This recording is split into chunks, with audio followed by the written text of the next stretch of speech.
Yatnal versus Renukacharya ಬೀದಿ ರಂಪಾಟ. ನೀನು ಹಂದಿ ಎಂದ ಯತ್ನಾಳ್, ಅವನು ಕೋಣ ಎಂದ ರೇಣುಕಾಚಾರ್ಯ. ವಿಜೇಂದ್ರ ವಿರುದ್ಧ ಸಿಡಿದೆದ್ದ ಯತ್ನಾಳ್, ರೇಣುಕಾಚಾರ್ಯನಿಂದ ಖಡಕ್ ವಾರ್ನಿಂಗ್ ವ್ಯಕ್ತವಾಗಿದೆ.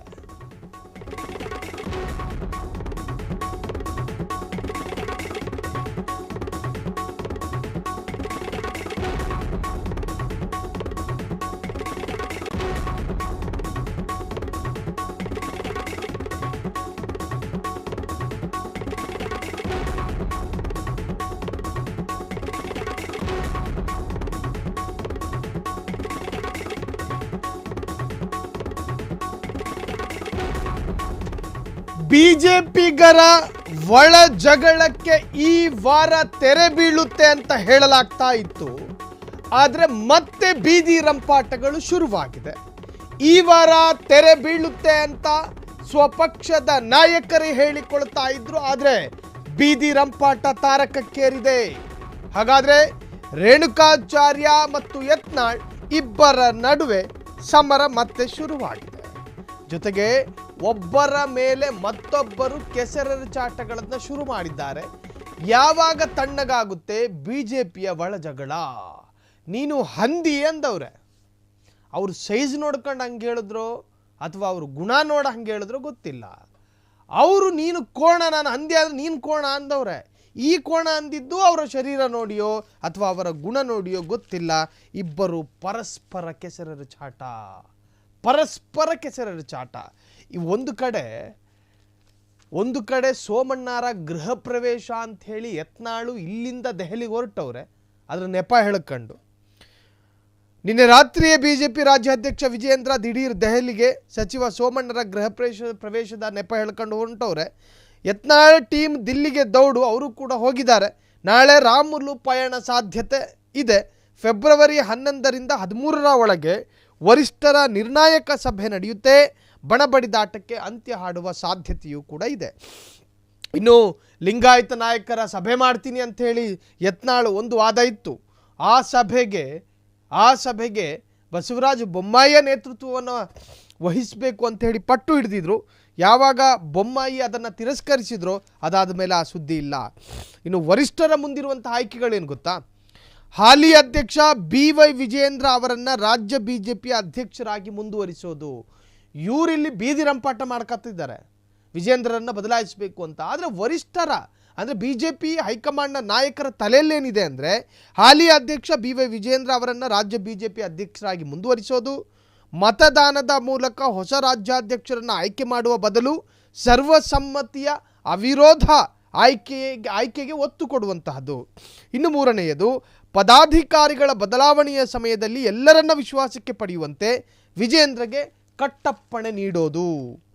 ಯಾವ ಪರಿಹಾರ ಸೂತ್ರಕ್ಕೂ ಬಗ್ಗದಿದ್ರೆ, ಇದು ನೋಡಿ, ಯಾವ ಪರಿಹಾರ ಸೂತ್ರಕ್ಕೂ ಈ ಕರ್ನಾಟಕದ ಈ ಕಲಿಗಳಿದಾರಲ್ಲ, ಈ ಕೋಣ ಹಂದಿ ಹೀಗೆಲ್ಲ ವಾಕ್ಪ್ರಹಾರ ನಡೆಸ್ತಾ ಇರುವವರು ಯಾವುದಕ್ಕೂ ಬಗ್ಗದಿದ್ರೆ ಇಬ್ಬರ ಜಗಳದಲ್ಲಿ ಮೂರನೆಯವರಿಗೆ ಲಾಭ ಎಂಬಂತೆ ಪಕ್ಷ ನಿಷ್ಠ ವಿವಾದರಹಿತರನ್ನ ಅಧ್ಯಕ್ಷರನ್ನಾಗಿ ಮಾಡೋದು.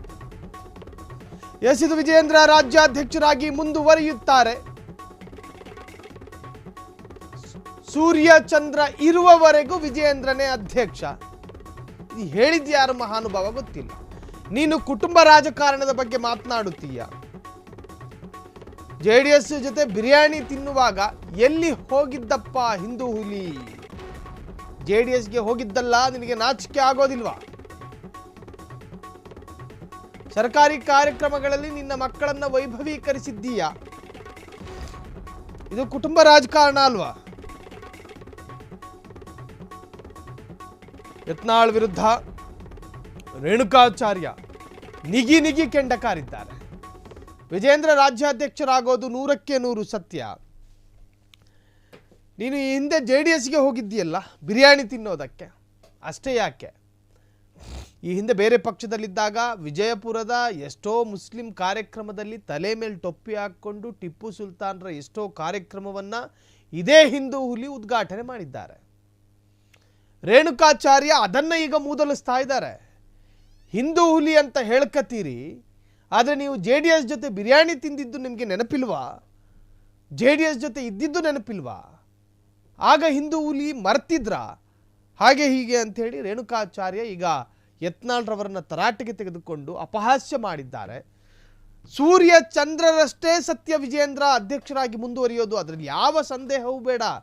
ನೀನು ಈ ಸರ್ಕಸ್ಸು ಮಾಡಬೇಡ, ಈ ಸಾಹಸನೂ ಮಾಡಬೇಡ, ವಿಜೇಂದ್ರರೇ ಮುಂದುವರಿಯೋದು ಅಧ್ಯಕ್ಷರಾಗಿ ಅಂಥೇಳಿ ರೇಣುಕಾಚಾರ್ಯ, ಮಾಜಿ ಶಾಸಕ ಮಾಜಿ ಸಚಿವ ರೇಣುಕಾಚಾರ್ಯ ಕಿಡಿಕಾರಿದ್ದಾರೆ. ಸರ್ಕಾರಿ ಕಾರ್ಯಕ್ರಮಗಳಲ್ಲಿ ನಿನ್ನ ಮಕ್ಕಳನ್ನು ವೈಭವೀಕರಿಸ್ತೀಯ, ನಾಚಿಕೆ ಆಗಲ್ವಾ ಅಂತ ಕೇಳಿದ್ದಾರೆ. ನಿನ್ನ ಮಕ್ಕಳನ್ನು ವೈಭವೀಕರಿಸ್ತೀಯ, ಇದು ಕುಟುಂಬ ರಾಜಕಾರಣ ಅಲ್ವಾ? ಯತ್ನಾಳ್ ವಿರುದ್ಧ ರೇಣುಕಾಚಾರ್ಯ ನಿಗಿ ಕಂಡ. ಯಡಿಯೂರಪ್ಪನವರು ಕುಟುಂಬ ರಾಜಕಾರಣ ಎಂದೂ ಮಾಡಿಲ್ಲ, ತಮ್ಮ ಮಕ್ಕಳನ್ನ ಹೊಗಳೋ ಕೆಲಸನೂ ಮಾಡಲ್ಲ. ರಾಘವೇಂದ್ರ ಸಿಂಡಿಕೇಟ್ ಮೆಂಬರ್ ಆಗಿ ಸಂಸದರಾಗಿದ್ದಾರೆ. ನಿನಗೆ ಟಿಕೆಟ್ ಕೊಡ್ಲಿಲ್ಲ ಅಂದ್ರೆ ಕೇರ್ ಆಫ್ ಫುಟ್ಪಾತ್ ಆಗ್ತಾ ಇದ್ದೆ. ಬಬಲೇಶ್ವರದಲ್ಲಿ ಹೊಂದಾಣಿಕೆ ಮಾಡಿಕೊಂಡು ಶಾಸಕನಾಗಿದ್ದು ನೀನು ಹಂದಿಗೆ ಹೋಲಿಸಿದ್ದೀಯ. ಹಂದಿ ಎಂದರೆ ವಿಷ್ಣುವಿನ ಅವತಾರ.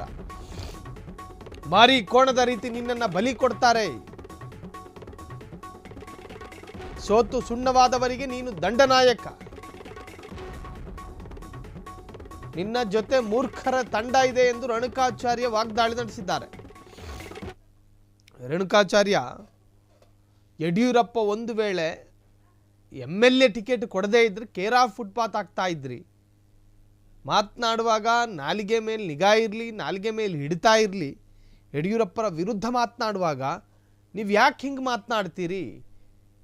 ಇದು ಯತ್ನಾಳ್ ವಿರುದ್ಧ ಮಾಜಿ ಶಾಸಕ ಮಾಜಿ ಸಚಿವ ಈಗ ಆಕ್ರೋಶವನ್ನು ವ್ಯಕ್ತಪಡಿಸಿರುವಂತಹದ್ದು. ಒಟ್ಟಾರೆ BJP ಒಳಜಗಳಕ್ಕೆ ಈ ವಾರವೇ ತೆರೆ ಬೀಳುತ್ತೆ ಅನ್ಕೊಂಡಿದ್ರು.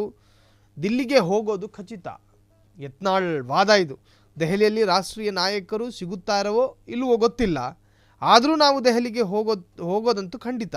ನಮ್ಮ ಪ್ರಯತ್ನ ಮಾಡ್ತೀವಿ. ನಮ್ಮ ಹೋರಾಟ ಭ್ರಷ್ಟಾಚಾರಿಗಳು ಹಾಗೂ ಕುಟುಂಬ ರಾಜಕಾರಣದ ವಿರುದ್ಧ.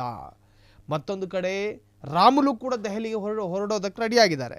BJPಯು ಒಡೆದ ಮನಸ್ಸುಗಳನ್ನು ಒಂದು ಮಾಡಲು ಹಾಗೂ ಪಕ್ಷ ಸಂಘಟನೆ ಮಾಡುವ ಉದ್ದೇಶದಿಂದ ನಾನು ರಾಜ್ಯವ್ಯಾಪಿ ಯಾತ್ರೆ ಕೈಗೊಳ್ಳುವೆ. ನನ್ನ ಯಾತ್ರೆಯ ಉದ್ದೇಶದಲ್ಲಿ ಯಾವುದೇ ಸ್ವಾರ್ಥವಿಲ್ಲ. ಇನ್ನು ಸಾಕಷ್ಟು BJPಯ ನಾಯಕರು ಕೂಡ ಇದರಿಂದ ಬೇಸರವನ್ನು ವ್ಯಕ್ತಪಡಿಸಿರುವಂತಹದ್ದು. ಸೊ ಏನಾಗುತ್ತೆ ಮುಂದಿನ ವಾರ?